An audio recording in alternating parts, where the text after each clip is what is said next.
menurunkan Al-Quran melalui malaikat itu 30 juz plok. Itu tahap pertama dari Lauhil Mahfuz ke Baitil Izzah. Barulah dari Baitil Izzah itu di mana saat di langit. Barulah dari Baitil Izzah turun ke muka bumi ke Nabi Muhammad itu berangsur-angsur tak 30 juz. Kalau 30 juz bisa muntah baginda Rasulullah SAW. Karena cara menghafalnya lagi. Makanya Pak Ibu, Al-Quran ini sebenarnya mudah dibuat Allah, jangan dibuat sulit. Mengartikan Al-Quran itu pun jangan terlalu sulit. Al-Quran sendiri ngasih tahu sama kita, laqad yassarnal Qur'ana lidzikri fahal min muddakir. Kami mudahkan bagi orang yang mau menghafal Quran, mau mengingat-ingat dengan Al-Quran itu, atau dijadikannya itu pengingat Al-Quran itu. Laqad yassarnal Qur'ana lidzikri. Kami mudahkan. Maka sebenarnya kalau ada bahasa-bahasa di Al-Quran itu jangan susah-susah kali Pak Ibu. Mudah bahasanya. Qul huwallahu ahad. Payah atau tidak Pak Ibu artinya? Katakanlah Allah itu Esa. Payah atau tidak? Tak ada, mudah. Contohnya lah, ya ayyuhalladzina amanu kutiba alaikumussyam. Hai orang-orang yang beriman, diwajibkan bagi kalian puasa. Kan wajib, mudah dia. Apa lagi contohnya? Fankihu ma taba lakum minan nisa'i masna wa sulasa wa ruba. Mudah. Praktek aja yang susah. Maka nikahi kalianlah perempuan itu 2, 3 atau 4. Mudah kan? Tak usah mulai berapa? 2 udah tahu yang gitu berapa? 2 itu lebih dari 1. 3. Memang mudah ya, tapi prakteknya yang payah. Ustaz pun hanya bilangkan aja nih, kalau mau praktekkan tak berani juga Pak Ibu. Dan kan bahaya nanti pulang ke rumah kan kena racun ya kan, habis dunia ini tak sempat awak nikmatin. Jadi Bapak Ibu yang dirahmati, artinya Quran itu jangan terlalu kita pelajari begitu susah kan. Tidak, Al-Quran itu mudah sekali. Jangan terlalu dipersulit Pak Ibu. Baca pun begitu. Baca pun seperti itu. Diajari kita cara membaca, mulai dibuat dari Iqra. Ada macam-macam cara membaca, alif-alif kalau kita dulu mudah bagi yang mau. Sampai orang tua bisakah dia membaca lagi Ustaz? Bisa. Karena sudah dijelaskan Al-Quran. Laqad yassarnal Qur'ana lidzikri fahal min muddakir. Kami mudahkan kepada orang yang mau mengingat Al-Quran itu, mengingat baik dari segi hukumnya, membacanya. Tapi adakah orang yang kira-kira fahal min muddakir? Apakah kira-kira ada orang yang mau melakukannya? Nah, jadi Bapak Ibu yang dirahmati oleh Allah Subhanahu wa taala, turun pertama 30 juz itu memang betul turunnya di malam Lailatul Qadar. Ustaz, malam Lailatul Qadar itu kapan Ustaz? Malam Lailatul Qadar itu tak usah malah terlalu simple, tak terlalu susah gitu ya Pak Ibu. Malam Lailatul Qadar itu malam-malam ganjil. Malam ganjil itu 21, 23, 25, 27. Tapi kalau takut kita tak dapat, intiplah dia sebagaimana Nabi mengintip malam Lailatul Qadar. Macam mana Nabi mengintip Lailatul Qadar Ustaz? 10 hari masuk dia ke masjid. Dia tinggalkan keluarganya, dia tinggalkan dulu istri-istrinya. Makanya dapatnya Pak Ibu. Awak ini mengintip Lailatul Qadar hanya waktu tarawih saja. Palingnya nanti sebelum sahur, sholat tahajud, kan Bu? Betul kan? Oh Ibu, masih hidup kan? Masih, alhamdulillah. Kalau hidup bersyukur awak kan? Nah, jadi apa Ibu? Jadi Nabi itu mengintip malam Lailatul Qadar itu. Iktakafan Nabi sallallahu alaihi wasallam asyara awakhir. Nabi ketika dia datang sebelum terakhir Ramadan, masuk iktikaf, dia tinggalkan dunia ini. Apalagi ini? Apakah kira-kira Nabi sallallahu alaihi wasallam meninggalkan begitu saja istrinya? Tidak, dikasihnya nafkah, baru tinggalkan iktikaf dia. Ustaz, bolehkah kami iktikaf suami istri ke masjid Ustaz? Ya boleh saja Pak Ibu, tapi jangan piknik ke masjid. Ada saya tengok itu, anaknya dibawanya dia pun ke masjid, istrinya pun ke masjid, kasurnya pun dibawanya ke masjid untuk iktikaf. Tapi bukan iktikaf dia, piknik aja, ganti tempat tidur aja. Jangan. Kalau memang iktikaf, Jangan dulu banyak bercerita dengan keluarga. Memang betul-betul khusus Nabi SAW di hari ke-20 dia masuk. Kapan dia keluar Ustaz? Dia keluarnya nanti di waktu mau sholat hari raya. Begitulah Nabi mengintai malam Lailatul Qadar. Makanya dapatnya. Kita ini jauh api dari pangkang Pak Ibu untuk dapat Lailatul Qadar itu. Jauh sekali. Apalagi kami ustaz-ustaz nih, ceramah tiap malam, pulangnya nanti jam 10, udah capek, tertidur, besok subuh udah bangkit lagi. Betul. Makanya ustaz-ustaz ini paling susah dapat Lailatul Qadar. Kenapa? Karena Ramadan ini dianggapnya hari raya. Tiap malam show dia. Nah, jadi mohon maaf. Kita ini Pak Ibu kalau melihat Ustaz, melihat perjalanan Imam Malik kalau datang Ramadan, dia tinggalkan tempat pengajian Al-Qur'annya. Dia tinggalkan tempat pengajian-pengajiannya. Dia tinggalkan dunia. Kenapa? Karena Ramadan ini aku dengan Allah. Itulah. Kalau begitu kita bilang sama ustaz-ustaz, habislah tak berbunyi pencapulannya nanti kan. Karena Ramadan ini adalah hari raya dia kan. Nah, jadi Bapak Ibu yang dirahmati oleh Allah Subhanahu wa taala, Al-Qur'an dari Baitul Izzah kepada baginda Rasulullah SAW turunnya itu ketika malam 17 Ramadan. Dan malam 17 Ramadan ini banyak keistimewaannya ya Pak Ibu. Yang kita hanya nuzul Quran saja di sini.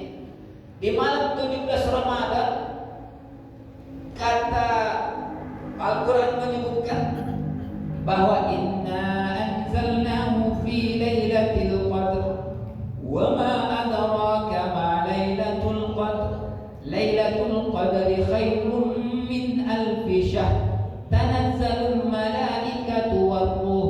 Di malam 17 Ramadan ini ketika turunnya Al-Quran 17 Ramadan, peristiwa malaikat turun ke muka bumi, menengok, melihat siapa dari kira-kira hamba Allah yang meminta, yang duduk di majelis ilmu, yang duduk di peringatan nuzul Quran. Maka itu tercatat Pak Ibu.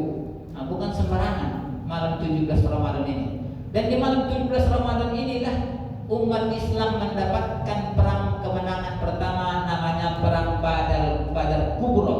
Itu terjadinya kapan? 17 Ramadan Pak Ibu. Badar Kubro, peperangan pertama yang dimenangkan kaum muslimin. Makanya 17 Ramadan ini luar biasa Pak Ibu.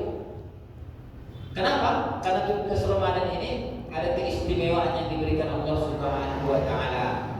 Makanya mudah-mudahan besok kan masih ada sidang MK itu kan. 17 juga dia. Kenapa? Mohon ada kemenangan. Kok ke situ lagi Ustaz? Masih sakit hati saya Pak Ibu. Karena saya itu kan biar terbuka dia pelong dia kan. Saya kasih simpan dengan Ustaz. Nah, jadi Bapak Ibu yang dirahmati oleh Allah Subhanahu wa taala, apalagi kejadian yang terjadi di malam 17 atau 17 Ramadan ini. Ibunda Aisyah meninggal di 17 Ramadan setelah sholat witir. Setelah sholat witir, Ibunda Rasulullah SAW, Ibunda Aisyah, istrinya baginda Rasulullah SAW meninggal di umur 58 tahun. Nah, subhanallah. Karena ibu-ibu tadi kan sholat witir kan? Ayah, ingat umur. Kalau ada 58 hati-hati. Ya, kan mengingatkan aja. Jangankan 58, 53 pun kalau datang umur pasti juga. Kalau datang aja. Nah, jadi Bapak Ibu yang dirahmati oleh Allah Subhanahu wa taala, Ustaz, apakah peringatan nuzul Quran ini bid'ah? Karena di zaman Nabi tidak pernah Nabi memperingatkan. Di zaman sahabat tak pernah kita tengok Abu Bakar, Umar, Utsman, Ali memperingati nuzul Quran. Apakah kira-kira Ustaz bid'ah ini Ustaz? Mereka tidak mengingati, tidak memperingati Al-Quran karena tidak ada mereka Al-Quran. Tidak ada mereka Al-Quran. Para sahabat itu kebanyakan hafal Al-Quran. Dan ketika bersama Nabi, Al-Quran itu belum lagi semuanya turun, kan berangsur-angsur. Jadi bagaimana memperingati nuzul Qurannya kan masih berangsur-angsur, belum selesai. Nah, jadi tidak semua yang tak dilakukan Nabi ketika kita lakukan itu dikatakan bid'ah, tidak. Kalaulah dia contohnya menyelisih dari syariat, kan nuzul Quran ini kan pengajian ceritanya. Kita mengingat kembali bagaimana proses Al-Quran itu turun. Supaya apa? Supaya cinta kita, semua tahu kita. Ini mohon maaf Pak Ibu, malu betul kita. Kita umat Nabi tapi tak pandai baca Quran. Malu betul kita. Bahasa orang di WhatsApp bisa kita baca. Bahasa Inggris anak-anak ini bisa dia baca. Tapi ketika membaca kalam Allah tak pandai, malu betul kita Pak Ibu. Kenapa? Karena bahasa Allah tak bisa kita baca. Bahasa orang 2 jam kita tahan di WhatsApp ini, 3 jam kita tahan. Tapi ketika membaca Al-Quran itu, Bismillahirrahmanirrahim, Alif Lam Mim, Dzalikal kitabu la raiba fihi. Betul, udah masuk apa? Masuk naga itu ke dalam. Betul Pak Ibu, ini realita. Malu betul sebenarnya kita sebagai makhluk Allah umat Nabi Sallallahu Alaihi Wasallam. Padahal Al-Quran itu apa kata Nabi Sallallahu Alaihi Wasallam? Iqra'ul Quran, baca kalian Quran. Fa innahu, yakin kalian bahwa fa innahu, maka sesungguhnya Al-Quran itu datang nanti, macam dia datang nanti membantu kalian. Fa innahu ya'ti yaumal qiyamati syafi'an li ashabihi, maka dia akan datang nanti membantu kalian ketika kalian nanti butuh bantuan nanti. Anak, Pak Ibu, anak ini friend.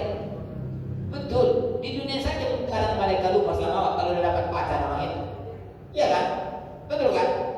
Hei, senyum-senyum orang, betul. Betul. Awak capek-capek menyekolahkan orang itu dari kecil sampai besar. Ketika jumpa sama ceweknya apa?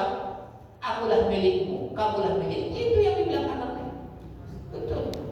Jadi jangan terlalu berharap berbondongan sama anak ya Bu, Pak. Anak ini belum tentu menyelamatkan kita. Mudah-mudahan betullah mereka anak soleh. Tapi sesoleh-solehnya pun mereka, berapa kali dah mereka ingat dengan kita Pak Ibu, mendoakan kita. Contohnya kalau matilah kita, jangan kita lah. Kalau matilah contohnya ibu-ibu, berapa kali lah kira-kira anak itu mendoakan kita Bu? Paling 5 kali kan? Iya kan? Itu pun kenapa? Karena dia sholat. Kalau tak sholat dia apa tak ke laut awal. Betul, terbang ambing. Padahal dari pagi sampai sore, ya kan? Bapak buka kedai fotokopi itu untuk apa? Untuk anak kan? Dari mulai pagi sampai sore. Bapak contohnya yang bekerja, contohnya yang buka apa usaha terserah. Untuk anak berkeringat-keringat awak Pak Ibu. Untuk anak berkeringat dari luar, bahkan dalam celana pun berkeringat jadi.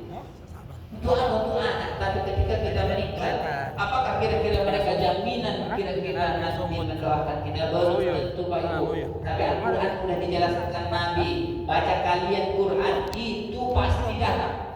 Tak mungkin tak datang, dia pasti datang. Subhanallah. Iqra'ul Quran, fa innahu ya'ti yaumal qiyamati syafi'an li ashabihi. Baca kalian Quran. Kenapa Ibu? Mohon maaf, Al-Quran ini memang luar biasa keistimewaannya. Al-Quran ini ketika kita baca dapat pahala, ketika kita pelajari dapat pahala, ketika kita amalkan dapat pahala. Bayangkan Pak Ibu, ketika kita baca dapat pahala. Namanya pahala membaca Al-Quran. Wala taqul alif lam mim harfun, walakin alifun harfun wal lamun harfun wal mimun harfun wa likulli harfin bi asyri amsalha. Baca kalian Quran, karena Quran alif lam mim itu bukanlah satu huruf, tapi alif satu huruf, lam satu huruf, mim satu huruf, dan satu huruf itu dibalas 10 kali lipat. Itu kalau di luar Ramadan kita baca. Kalau di Ramadan berpuluh-puluh kali lipat Pak Ibu, tak terhitung kita dengan kalkulatornya kita, bahkan kalkulator malaikat pun tak terhitungnya. Yang bisa menghitungnya hanya Allah. Makanya kata Nabi Sallallahu Alaihi Wasallam, ketika ibadah di bulan puasa ini termasuk puasa, as-sawmu li wa ana ajzi bihi. Kata Allah, kalau khusus puasa dan amal ibadah di bulan puasa ini, tak ada yang sanggup menghitungnya. Aku saja yang menghitungnya.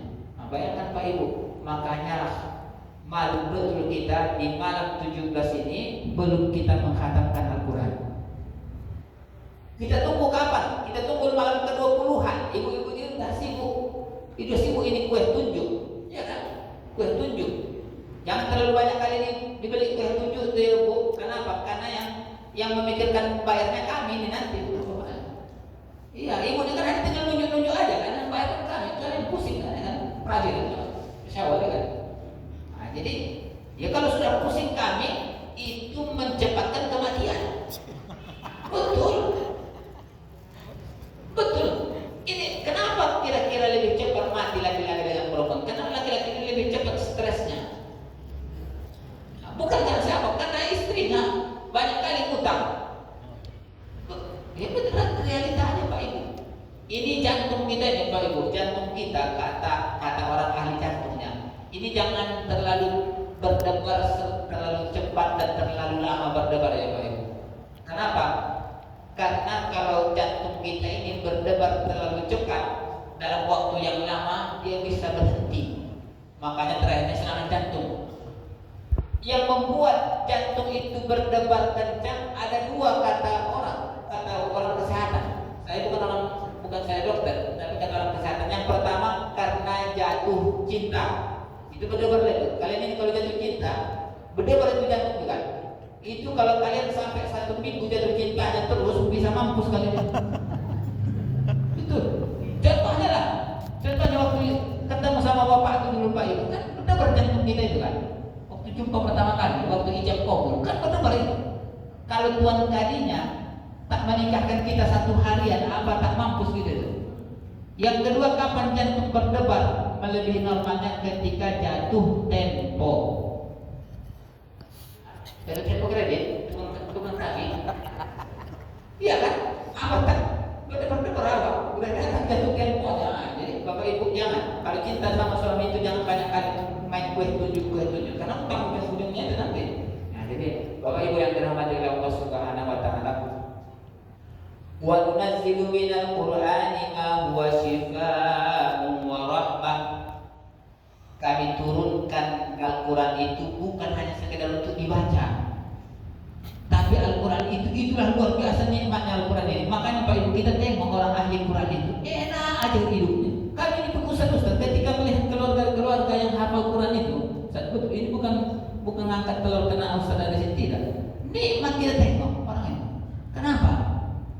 Kita tengok mereka menjaga kalamullah, melestarikan kalamullah, mengajarkan kalamullah. Subhanallah.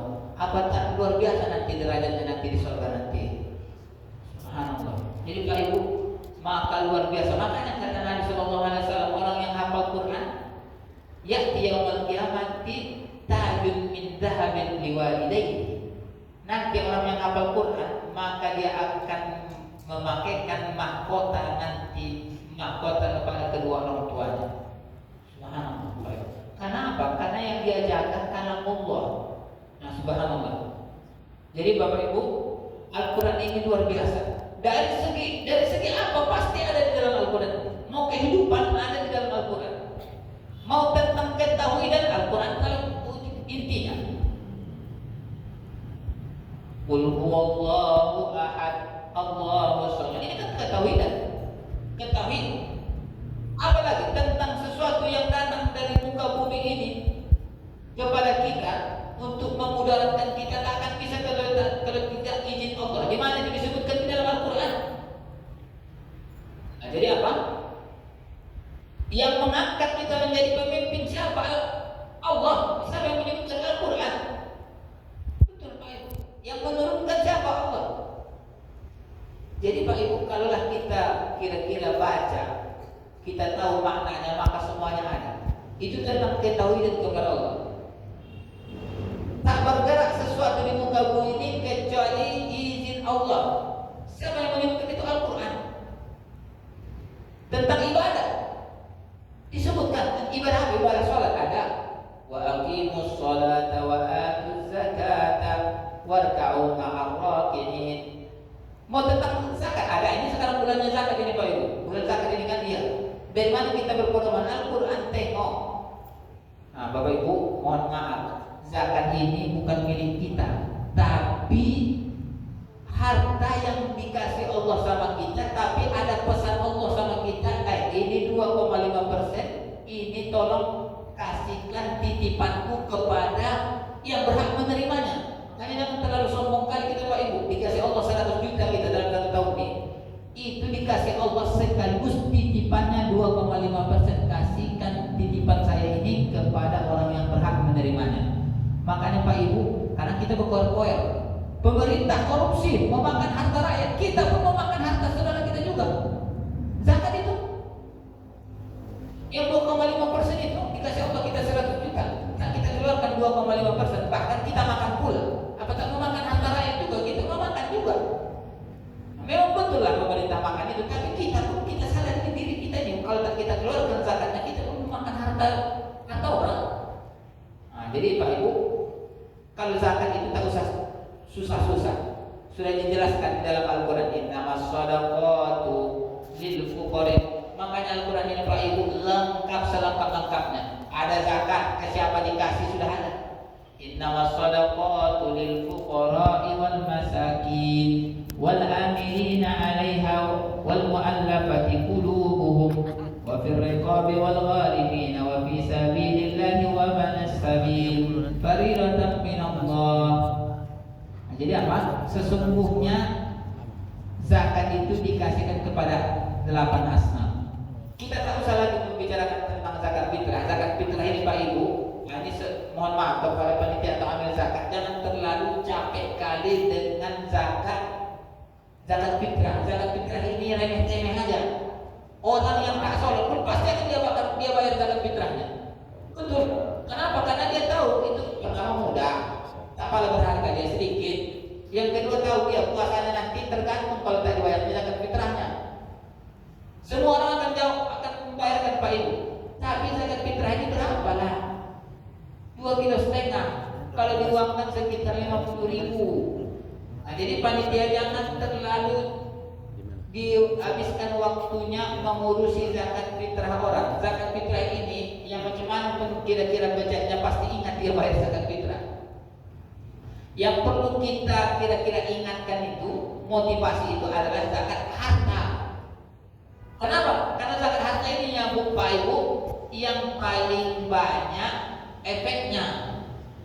Kok begitu? Contoh, 1.000 orang membayar zakat fitrah itu hampir sama dengan 20 orang membayar zakat harta.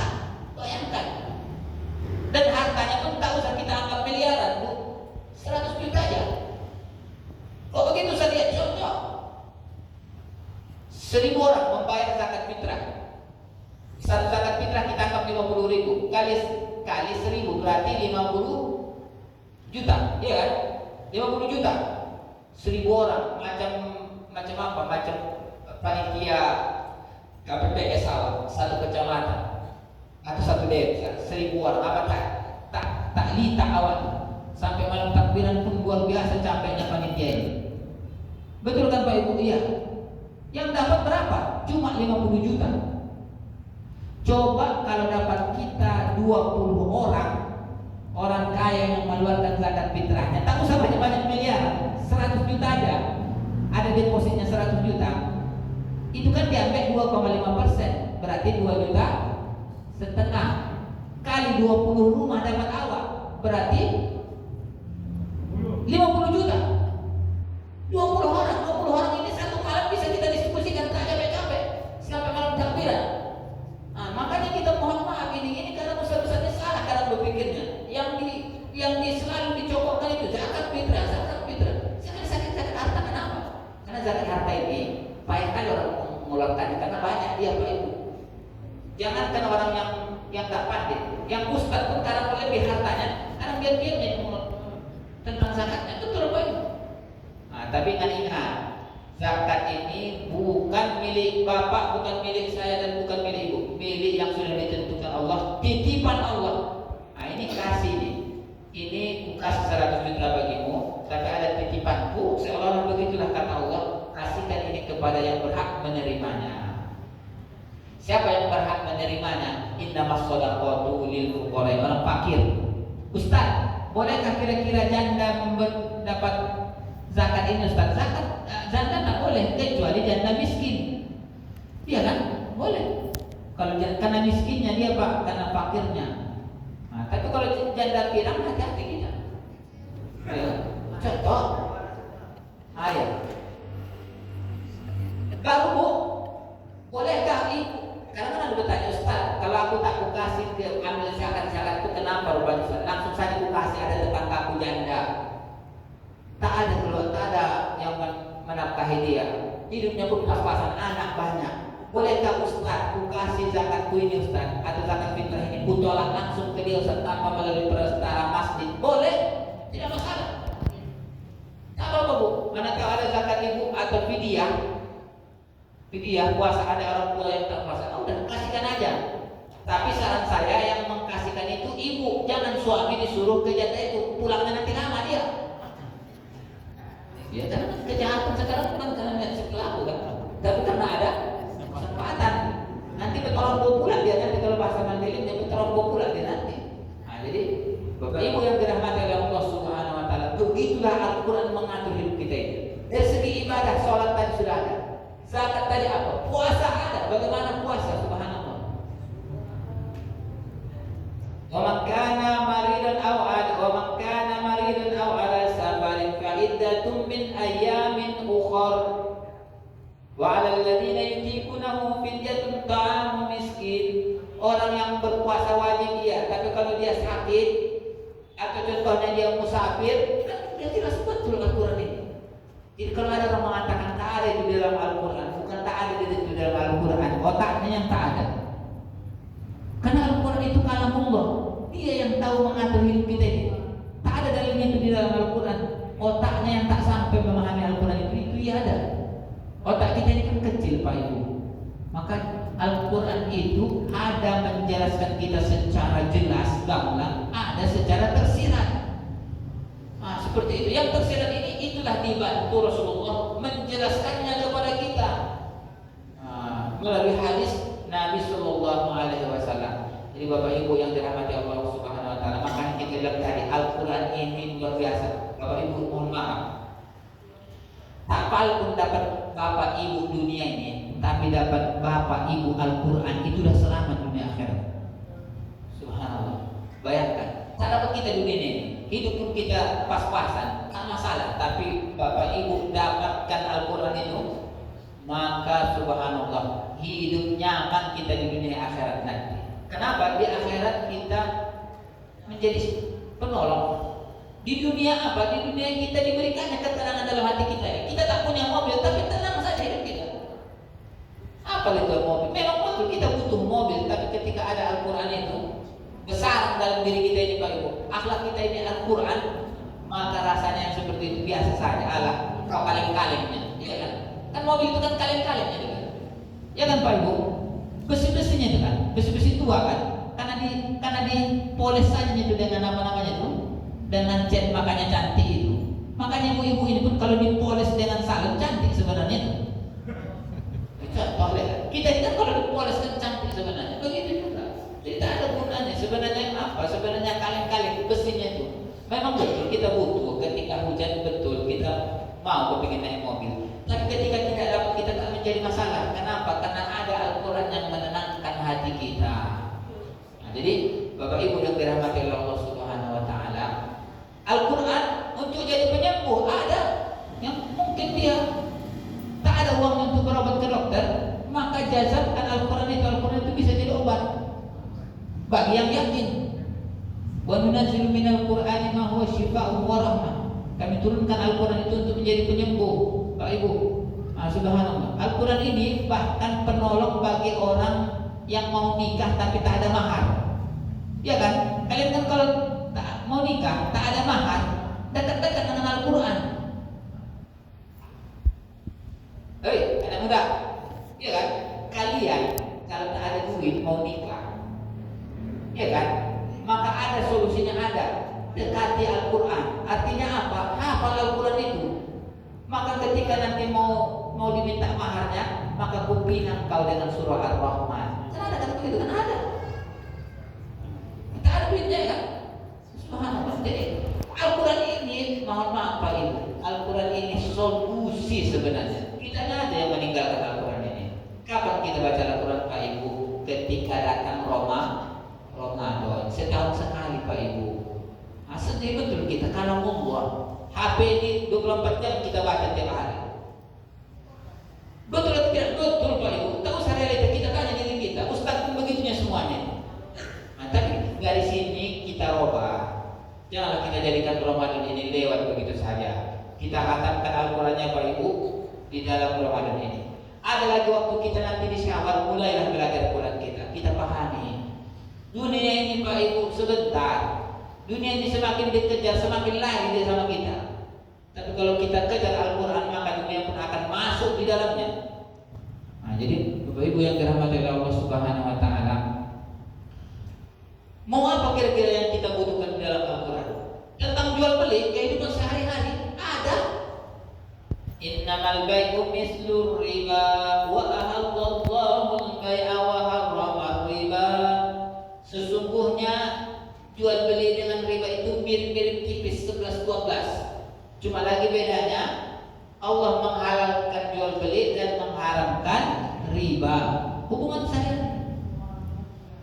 Contohnya tentang apa? Tentang minta bantuan, hutang atau tolong menolong. Ada di dalam Al-Quran. Idza tadayantum bidainin ila ajalin musamma faktubuh. Nah, jadi kalau kalian berutang, maka tulis. Bukan berarti kita tak percaya sama dia, percaya kita sama dia, tapi memang beginilah perintahnya. Kenapa? Karena tulisan itu nanti mengingatkan kita ketika kita mungkin lupa. Ada perintah. Jadi subhanallah. Tentang tolong menolong ada. Wa ta'awanu 'alal birri wat taqwa wa la ta'awanu 'alal itsmi wal 'udwan. Bertolong menolonglah kalian dalam kebaikan, jangan bertolong menolong dalam kemaksiatan. Makanya kalau ada orang bertanya, Ustaz, bolehkah kita jualan makanan di bulan puasa ini di pagi hari, jual lontong? Maka hukumnya haram. Kenapa Ustaz? Karena kita bertolong menolong dalam kemaksiatan. Orang tak puasa tapi kita bantu juga dia makan lontong pagi. Nah, seperti itu. Nah, jual lontongnya agak sore lah supaya tahu itu untuk berbuka biasanya. Nah, jadi ada sebenarnya dalam Al-Quran itu dari mulai yang terkecil sampai yang terbesar, sebenarnya kehidupan di dunia ini ada di dalam Al-Quran. Kulu washrabu wa la tusrifu. Makan dan minum kalian, tapi jangan berlebihan. Di mana itu di Al-Quran? Itu kan kesehatan itu. Kalau kita kelebihan gula, ibu, masih hidup kan? Alhamdulillah. Kalau kebanyakan gula di bulan puasa ini bisa naik gula, Bu. Betul. Maka apa kata Al-Quran? Makan dan minum. Minum kalian gula itu boleh, tapi jangan berlebihan. 100.000, jangan berlebihan. Karena berlebihan ini yang akan mendatangkan penyakit gula. Nah, Allah tidak suka berlebihan. Makanya Allah pun hanya menyuruh kita nikah hanya 4 aja. Tak boleh lebih dari 4. Karena tak suka berlebihan. Ustaz kok kesini lagi cerita nikah lagi? Ini Ustaz poligami atau tidak? Ini hanya sekedar memotivasi karena memotivasi masing-masing kami, Bu, yang suami yang takut istri ini. Nah, seperti itu. Jadi Bapak Ibu yang dirahmati oleh Allah Subhanahu wa taala, kudu wasrobu, makan dan minumlah. 200.000, jangan berlebihan. Nah, hati-hati ya Bu, jangan terlalu kita fokus ke Ramadan ini tentang makanan. Kolesterol luar biasa melalui minyak-minyak goreng-gorengan. Nah, aja kita Pak Ibu, di malam takbiran naik kolesterol kita, tak bisa kita sholat Idul Fitri, kan rugi kita. Maka Ramadan ini ala kadarnya saja Pak Ibu, jangan terlalu fokus sekali kita tentang makanan. Bahkan mohon maaf, alhamdulillah, yang tak ada kita mau, contohnya aku tak mau sibuk-sibuk masak aku. Pas waktu buka datang aku ke masjid, tak apa-apa, di masjid ini ada melakukan. Daripada sibuk saya mau masak 2 jam, udah sekas bulan aku mau masak, tak pernah aku mau baca Al-Quran. Sekarang aku mau baca Quran. Bantai kalian situ masak kalian. Nanti kalau mau makan sahur, mau apa nanti mau berbuka ke masjid kita, tak apa-apa. Ada alhamdulillah di masjid kan, ada kan di masjid ini kan. Buka bersama kan ada. Ada, bukan aib itu Pak Ibu. Kenapa? Begitulah kita mau menggunakan waktu kita di Ramadan ini supaya jangan pergi begitu saja Pak Ibu. Nah, seperti itu. Artinya apa? Gunakanlah Ramadan ini, jangan sampai dia lewat begitu saja. Apalagi keistimewaan Al-Quran itu, Ustaz. Keistimewaan Al-Quran itu dia menjadi syafaat bagi orang yang hafal. Inna hafizal Quran yusyafi'u ila sab'ina min ahlihi. Orang yang hafal Quran, maka dia akan memberikan syafaat kepada keluarganya. Satu riwayat mengatakan sampai 70 orang dari keluarganya dia selamatkan nanti. Makanya Pak Ibu, luar biasa kita bahagianya, bangganya kalau ada dari anak cucu kita yang hafal Al-Quran. Kenapa? Karena otomatis 70 dari keluarganya itu terselamatkan. Nah, jadi subhanallah, nikmat itu sebenarnya Al-Quran ini. Kita kalau hidup dengan Al-Quran, Pak Ibu, tengok aja lah keluarganya, tengok aja keluarga orang yang hafal Quran itu, iri kita melihatnya Pak Ibu, iri. Betul. Jadi kan kita kan kepingin seperti itu. Kita sudah habis masanya. Mungkin dulu kita buang untuk menghafal, sekarang tak bisa lagi menghafal. Tak masalah. Anak kita pun tak bisa diperintah. Tak masalah. Cucu kita doakan, ya Allah, jadikan cucu ini ya Allah sebagai penghafal Al-Quran. Al-Quran. Kita doakan Pak Ibu. Ramadan ini tempatnya dikabulkan doa. Kapan itu Ustaz? Ada 3 tempat doa mustajab Pak Ibu di bulan Ramadan ini. Yang pertama kapan? Ketika waktu sahur. Makanya di waktu sahur jangan terlalu sibuk kali masak, setelah itu makan, setelah itu pergi ke masjid. Tidak Pak Ibu. Kalau ada waktu lagi, maka disitulah banyak kita meminta. Di waktu sahur itu, habis makan, habis masak, makan, ada setengah jam lagi ke waktu salat subuh. Maka banyak kita situ meminta. Apa yang kita mintalah di situ. Kenapa Ustaz? Karena Allah turun, bukan malaikat aja yang turun. Innallaha yanzilu min sama'id dunya fi waqti sahur. Allah turun ke muka bumi ini di waktu sahur. Ditengoknya siapa yang meminta, fa'ajibulah, maka aku akan kabulkan. Maka jangan terfokus sekali kita makan. Ini kita masalahnya Ramadan ini ujung-ujungnya makan. Di mana-mana makan, betul, tidak masalah. Al-Quran pun membolehkan, jangan berlebihan. Waktu kedua kapan Ustaz? Waktu berbuka. Nah, berbuka ini kalau masih ada lagi keluarga kita, duduk itu setengah 15 menit, masih belum lagi ada. Nah, ayo kita minta apa yang kita minta. Jadikan kita ya Allah menjadi anak-anakmu ya Allah menjadi ahli Quran. Nah, subhanallah. Di situ dikabulkan Allah. Kenapa? Karena di waktu berbuka itu Allah melihat hambanya siapa yang meminta. Nah, yang ketiga kapan? Yang ketiga ketika kita berpuasa, maka disitulah dikabulkannya doa. Bapak Ibu yang dirahmati oleh Allah Subhanahu Wa Taala, Ustaz, ada kadang bertanya, aku ini Ustaz perempuan atau laki-laki? Cuma lagi kami kadang kalau mau membaca Qurannya, apakah harus pakai wudu? Memang betul lah. Ketika kita mau baca Quran, pegang mushaf itu haruslah pakai wudu. Nah, tapi kalau contohnya dia hafal Al-Quran, maka tak perlu pakai wudu, boleh dia baca. Kalau hanya sekedar membaca. Tapi kalau pegang Quran haruskah pakai wudu? Ustaz, harus pakai wudu. Harus pakai wudu. Ustaz, kalau sekarang Al-Quran ada di HP Ustaz. Nah, jadi boleh haruskah pakai wudu juga saya membacanya Ustaz? Kalau kita buka Al-Quran itu di program HP, maka dia Al-Quran. Kalau kita tutup program itu, kita tutup, maka dia jadi HP. Maka ketika kita buka Al-Quran, baguslah kita juga berwudu. Nah, seperti itu. Nah, jadi supaya paham kita, bacalah Al-Quran itu, bumikanlah Al-Quran, jadikanlah hidup kita ini termasuk kepada keluarga Al-Quran. Mudah-mudahan apa? Bermanfaat kita nanti Pak Ibu.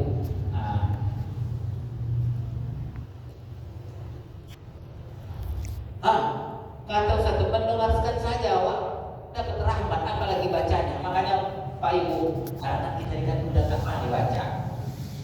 Tak mau pula dulu di tempat orang dalam Al-Quran itu. Orang kan menghatamkan, awak malu. Tak apa, duduk saja Bapak Ibu di situ. Ada ibu-ibu di biasa subuhkan, biasa dalam Al-Quran, dia letakkan dibaca. Jadi pulang di jangan dulu kita tengok, kita dengarkan. Kalau ketika kita dengarkan orang membaca Al-Quran, kita mendapat pahala. Nah, subhanallah. Makanya wa idza quri'al Qur'anu fastami'u lahu wa ansitu la'allakum turhamun. Kalau dibacakan Quran maka dengarkanlah, maka hayatilah. Mudah-mudahan kalian dapat rahmat. Walaupun ini di sholat, tapi di luar sholat pun pun dianjurkan ketika ada orang baca Quran, kita dengarkan Pak Ibu. Pas giliran ke kita, contohnya disorongkan orang tua Al-Quran tuh, karena kan tadarus, maka kita sorongkan ke yang lain. Orang pun tahu kita tak pandai, mungkin tak masalah. Disorongkannya lagi ke kita, itu membuat namanya itu udah hawa, sorongkan yang pula lagi ke awal. Nah, jadi orang biasa kalau kita sorongkan ke yang lain, berarti udah paham jadi itu bahwa apa? Bahwa kita tak pandai baca. Tak apa. Ketika khatam dia nanti, maka awak dapat pahala. Nah, ini bagi yang terlambat, orang tak bisa lagi baca Quran. Tak apa Bapak Ibu, maka mendengarkan kita. Nah, jadi tak banyak yang saya sampaikan Pak Ibu. Orang memperingati nuzul Quran itu bukanlah bid'ah. Kenapa? Karena najis taklim di situ. Kita mengingat, karena kita tidak hafal Al-Quran, tak ada di dalam hati kita di Al-Quran, maka perlu kita mengingat dan mempelajari bagaimana kira-kira memotivasi kita dalam mempelajari Al-Quran, menjadikan kita ini keluarga Quran. Maka tak apa-apa nuzul Quran itu. Kenapa tiap saat kita lakukan, Ustaz? Tak ada waktu kita. Nah, seperti itu.